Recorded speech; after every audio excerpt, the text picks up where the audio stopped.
নমস্কার আমরা সবাইকে। বাড়ি থেকে বের হচ্ছি একটা নতুন জার্নির জন্য। মনটা খুব এক্সাইটেড, সাথে একটু নতুন আনন্দ। আজ আমরা যাচ্ছি আসাম ঘুরতে। ওখানে আমরা 7 দিনের ট্যুর করব।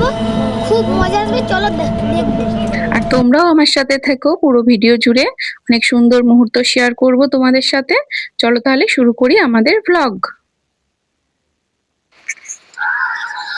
তো হ্যালো গাইস, আজকে আজকে আমরা যাব গুয়াহাটি। আর এখানে আমরা দাঁড়িয়ে আছি, এখনো ট্রেন আসেনি, তো আমরা ওটারই অপেক্ষা করছি। আর বাইরে দেখো বৃষ্টি পড়ছে। এখন কি হয়, কখন ট্রেন আসে সেটা আমরা তোমাদের সবাইকে দেখাবো। চলো তাহলে গুয়াহাটি গিয়ে দেখা হবে। এসব আনন্দ মজা কথা বলার মাঝেই আমাদের স্টেশনে ট্রেন চলে এসেছে।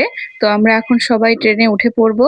এই যে দেখো, আমরা এখন সবাই ট্রেনে উঠে পড়েছি, সবাই রয়েছে। আমরা 6 জন মিলে যাচ্ছি আসাম ঘুরতে। মোট 6 জন যাচ্ছি, বাবা মা আর আমরা 4 বোন সব ঘুরতে যাচ্ছি আসাম। প্রথমে আমরা যাব আমাদের কাকার বাড়ি, তারপর সেখান থেকে আমরা বিভিন্ন জায়গা ঘুরে দেখব। চলো তাহলে দেখতে থাকো। এই যে দেখো, এখন আমরা কি কি খাবার নিয়ে এসেছি। আমরা খাবার নিয়ে এসেছি, এগরোল বানিয়ে এনেছি, মানে রুটি ডিম ভাজা করে এনেছি, এখানে এগরোল বানাবো। তাছাড়া আরো অনেক কিছু খাবার নিয়ে এসেছি, সবটা তো শেয়ার করা হয়নি। তো যেটুকু পারছি শেয়ার করতে পেরেছি, তোমরা দেখো। এভাবে হাসি মজা গল্প আড্ডা ইত্যাদি কাটাতে কাটাতে আমাদের ট্রেন দেখো রাত হয়ে গেল, ঢুকে পড়ছে গুয়াহাটি শহরে। কি সুন্দর লাগছে চারিদিকে, পাহাড়ের উপর কোলে দাঁড়িয়ে আছে গুয়াহাটি শহর। এবার আমরা ট্রেন থেকে নেমে পড়লাম। এটা হলো গুয়াহাটি স্টেশনের বাইরেরটা। এখানে আমাদের কাকা গাড়ি নিয়ে দাঁড়িয়েই ছিল। আমরা সব এখন গাড়িতে করে চলে যাব কাকার বাড়ি। সেখানে গিয়ে অনেক মজা আনন্দ হবে। পরদিন সকাল, এখন এখন আমরা আছি কাকার বাড়ির ছাদে। ছাদ থেকেও কত সুন্দর লাগছে গুয়াহাটি শহরকে। চারিদিকে পাহাড় দিয়ে ঘেরা, পাহাড় দিয়ে ঢাকা। আর এই যে এটা কাকুর ছাদ, একটা সুন্দর দোলনা আছে। তাছাড়া ওই যে দেখা যাচ্ছে দূরে, ওটা গুয়াহাটি স্টেডিয়াম। আর চলো দেখি তাহলে কাকুর ছাদে কি কি গাছ লাগিয়েছে।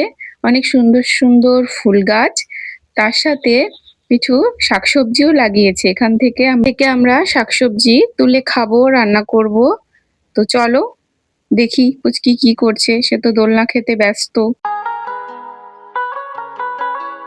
এখন আমরা যাচ্ছি ভারতের অন্যতম বিখ্যাত শক্তিপীঠ কামাখ্যা মন্দিরে। এটা অসমের গুয়াহাটিতে নীলাচল পাহাড়ের উপর অবস্থিত। অনেক দিনের ইচ্ছা ছিল এখানে আসার, আজ অবশেষে সেই ইচ্ছা পূর্ণ হলো। তো আমরা এখন মন্দিরের দিকে উঠছি। চারপাশের পরিবেশটা সত্যিই খুব সুন্দর। পাহাড়ি রাস্তা, ঠান্ডা হাওয়া আর ভক্তদের ভিড়, সব মিলিয়ে আলাদা একটা অনুভূতি হচ্ছে। এখানে সারা ভারত থেকেই মানুষ পূজা দিতে আসে। এই যে দেখতে পাচ্ছ বিখ্যাত কামাখ্যা মন্দির। এই মন্দিরটি 51টি শক্তিপীঠের মধ্যে অন্যতম। মা কামাখ্যাকে শক্তির দেবী হিসাবে পূজা করা হয়। আর মন্দিরের পরিবেশ সত্যিই অসাধারণ।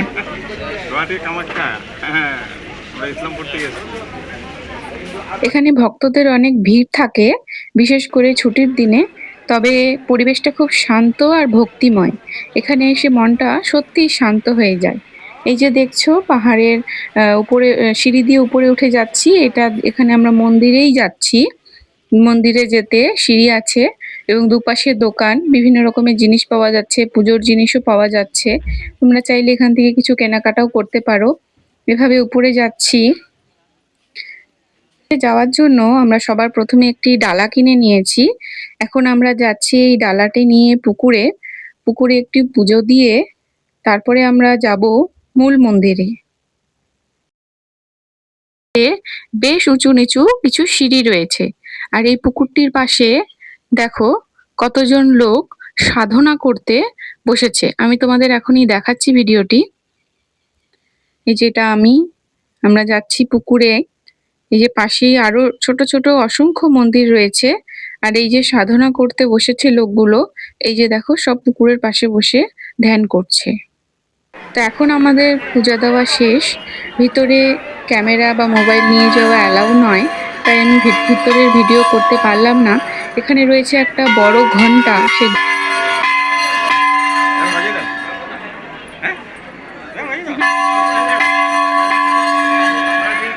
এই নন্দী টাকা বাজা বাজা।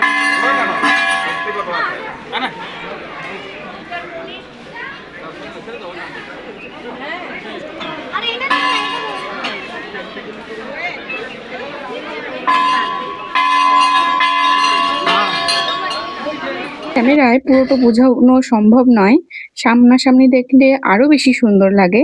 তো আমরা সবাই একসাথে এসে এখানে খুব ভালো সময় কাটালাম। পরিবারের সাথে এমন জায়গায় ঘুরতে আসার মজাই আলাদা। অনেক স্মৃতি তৈরি হলো আজ। চলো এরপরে আমরা যাব ভুবনেশ্বরী মন্দিরে।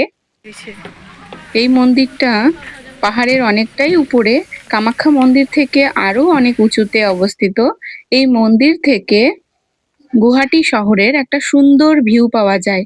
এই যে মাছ দিয়ে বয়ে যাচ্ছে, এটা ব্রহ্মপুত্র নদী। আর এইটা হলো ব্রহ্মপুত্র নদীর উপর ব্রিজ। অসম্ভব সুন্দর, ক্যামেরায় অতটা বোঝা যাচ্ছে না, কিন্তু বাস্তবে অনেক সুন্দর।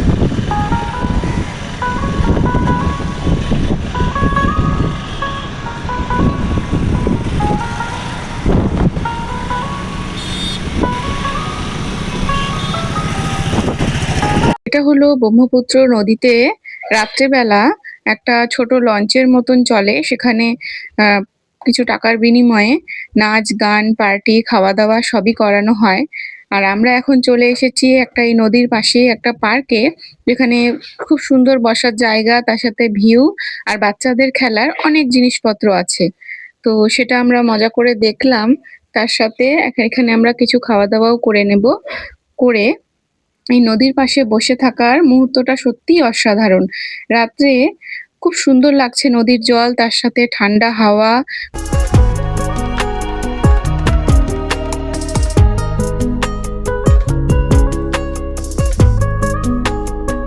তো আজকে আমরা চলে এসেছি গুয়াহাটির একটা সুন্দর জায়গায়। এটা হলো বালাজি মন্দির। এই মন্দিরটা অনেক বড়, শান্ত আর খুব সুন্দরভাবে তৈরি করা। এখানে আসলে মনটা এমনিতেই শান্ত হয়ে যায়। চারপাশের প্রকৃতি যেন আরো সবুজ বৃষ্টি হওয়াতে। আর এখন আমরা মূল মন্দিরের ভিতরে ঢুকছি। রাস্তার দুই পাশের সুন্দর পরিবেশ আর সবুজ গাছপালা দেখতে পাচ্ছি। গুয়াহাটির ভিড়ের মধ্যেও এই জায়গাটা সত্যিই খুব শান্ত লাগছে। তা আমরা এখন চলে এসেছি গুয়াহাটির একটি খুব সুন্দর আর বিখ্যাত জায়গায়, শঙ্করদেব কলাক্ষেত্র। অসমের সংস্কৃতি, ইতিহাস আর ঐতিহ্যকে খুব সুন্দরভাবে এখানে তুলে ধরা হয়েছে। জায়গাটা সত্যিই অনেক বড় আর খুব সুন্দর। এখন আমরা ভিতরে ঢুকছি, আর এই প্রথমেই চারপাশের পরিবেশটা খুব ভালো লাগছে। এত পরিষ্কার আর শান্ত জায়গা যে এখানে এলেই মন ভালো হয়ে যায়। অনেক সুন্দর গাছপালা, সুন্দর সাজানো রাস্তা দেখতে পাচ্ছি। এখানে শঙ্করদেব কলাক্ষেত্র মূলত অসমের সংস্কৃতি ও শিল্পকে তুলে ধরার জন্য তৈরি করা হয়েছে। আর এখানে হলো মিউজিয়াম, ওপেন স্টেজ সবই আছে। আর অসমের ট্র্যাডিশনাল জিনিসপত্র আর ইতিহাস সম্পর্কেও অনেক কিছু জানা যায়। তাছাড়া বাচ্চাদের জন্য এই ছোট পার্ক তৈরি করা হয়েছে। বাচ্চারা আসলে তারাও অনেক খুশি হবে। অসমের সংস্কৃতি আর ঐতিহ্য খুব ভালোভাবে দেখানো হয়েছে। যারা কালচার আর হিস্ট্রি নিয়ে ভালোবাসে তাদের এই জায়গাটা সত্যিই খুব ভালো লাগবে। এখন আমরা চলে আসছি শিল্পগ্রামে। এটা ওই শঙ্করদেব কলাক্ষেত্রের খুবই পাশে। এখানে মূলত ছোট ছোট হাতে তৈরি জিনিসগুলো বিক্রি করা হয়। এই যে গোল করে মাঠ মাঝখানে চারিদিকে গোল করে সব দোকান। এখনো গ্রাহক নেই, তো আমরাই যাই, দেখি কিছু কিনি। এখানে সব হাতের তৈরি জিনিসগুলো বিক্রি করা হয়। এই যে আমার মা দেখছে হাতে তৈরি জিনিস, তাছাড়া আরো সুন্দর সুন্দর জিনিসও এখানে রাখা আছে। তোমরা চাইলে এখান থেকে কিছু কেনাকাটা করতে পারো। এখন আমরা এসেছি নেহেরু উদ্যানে। এখানে টিকিট কাটতে হবে না, টিকিট কাটার কোনো পয়সা লাগে না, কিন্তু একটা টোকেন কাটতে হয়। আর এখানে দেখো সুন্দর করে লেখা আছে আই লাভ গুয়াহাটি। তোমরা এখানে সুন্দর ফটো তুলতে পারো। তাছাড়া পার্কটা দেখতে খুব সুন্দর, খুব একটা বড় নয়, তবে খুব সুন্দর পার্ক হাঁটা চলার জন্য। এখানে আমি দেখলাম মর্নিং ওয়াক করতে আসতে পারে লোক, এখানে মর্নিং ওয়াক করতে আসার জন্য জায়গা রয়েছে ভালো। তাছাড়া এখানে বাচ্চাদের জন্য বিভিন্ন রকমের খেলনা, এইসব দোলনা, বিভিন্ন রকমের জিনিস রয়েছে। ছোট মোটো পার্ক, সেখানে বাচ্চারা সময় কাটাতে পারবে। আর এখানে দু তিনটি ছোট ছোট রেস্টুরেন্টও রয়েছে, তোমরা গিয়ে কিছু কেনাকাটা করতে পারো। তো এখন আমরা আছি ব্রহ্মপুত্র রিভার ফ্রন্টে, এটা গুয়াহাটি। এই জায়গাটা ব্রহ্মপুত্র নদীর ধারে অবস্থিত একটি খুব সুন্দর পর্যটন স্থান। এখানে খুব শান্ত পরিবেশ আর নদীর দৃশ্য সত্যিই মন ভালো করে দেয়। মানুষ এখানে এসে সময় কাটায়, বিশেষ করে সন্ধ্যার সময়। তো গুয়াহাটি এলে এই জায়গাটা অবশ্যই ঘুরে দেখা উচিত, আপনারা অবশ্যই আসবেন। তো এখন আমরা চলে এসেছি একটা খুব সুন্দর জায়গায়, Assam state zoo and botanical garden, যাকে সবাই গুয়াহাটি জু নামেই চেনে। এই জু শুধু একটি চিড়িয়াখানা না, এটা একদম সবুজে ঘেরা একটা বড় প্রকৃতি জগৎ। এখানে অনেক ধরনের পশু পাখি, গাছপালা আর সুন্দর পরিবেশ দেখতে পাওয়া যায়। চলো তাহলে আমরা একসাথে ঘুরে দেখি এই সুন্দর জুটা। আমরা প্রথমে একটি গাড়ি করে নিয়েছি, সেই গাড়িতে করে আমাদের জুটি ঘোরাবে, কিছু জায়গায় নিয়ে যায়, তারপরে আবার থামিয়ে দিলে সেখান থেকে আমাদের নিজেদের করে দেখে আসতে হয়। বিভিন্ন রকমের জিনিস আছে। এখানে দেখো আই লাভ অসম জু লেখা আছে। এখানে রয়েছিল চিতাবাঘ। তো গরমের সময় যেহেতু গিয়েছি, তাই কোনো পশু পাখি বাইরে তেমন আসেনি, বেশিরভাগই নিজেদের ঘরেই ছিল। তো যাই হোক, আমাদের খুব ভালো লেগেছে। এখানে রয়েছে সাদা হরিণ, যেগুলো ভিতরেই সবাই লাফালাফি খেলা করছিল। এখানে ছিল বিভিন্ন রকমের বাঁদর, সেটা দেখতে আমরা সবাই ভিড় করেছি। এই চিড়িয়াখানা শুধু প্রাণী নয়, চারিদিকে সবুজ বন, গাছপালা আর শান্ত পরিবেশ। হাঁটতে হাঁটতে খুব ভালো লাগে। আর এই জায়গাটা সত্যিই খুব সুন্দর। পরিবার বা বন্ধুদের সাথে আসার জন্য একটা পারফেক্ট জায়গা। সবচেয়ে ভালো লাগার বিষয় হলো এখানে প্রকৃতির মাঝে সময় কাটানো যায় আর অনেক কিছু শেখাও যায়। এখানে দেখো এই পাখিটি কাকুর কাছে চলে আসছিল, একদম গলা বাড়িয়ে দিয়েছে, খুব সুন্দর করে হাঁটাচলা করছে।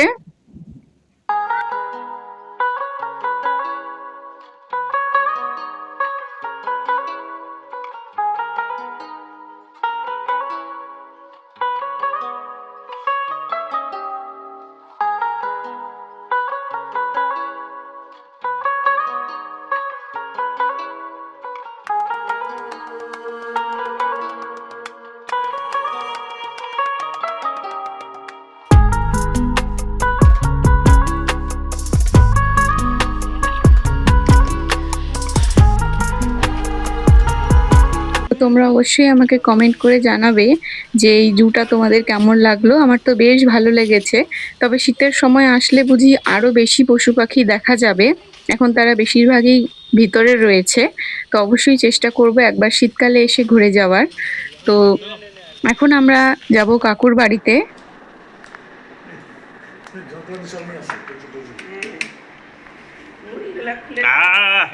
बढ़िया थोड़ा सा नमक, थोड़ा सा धनिया।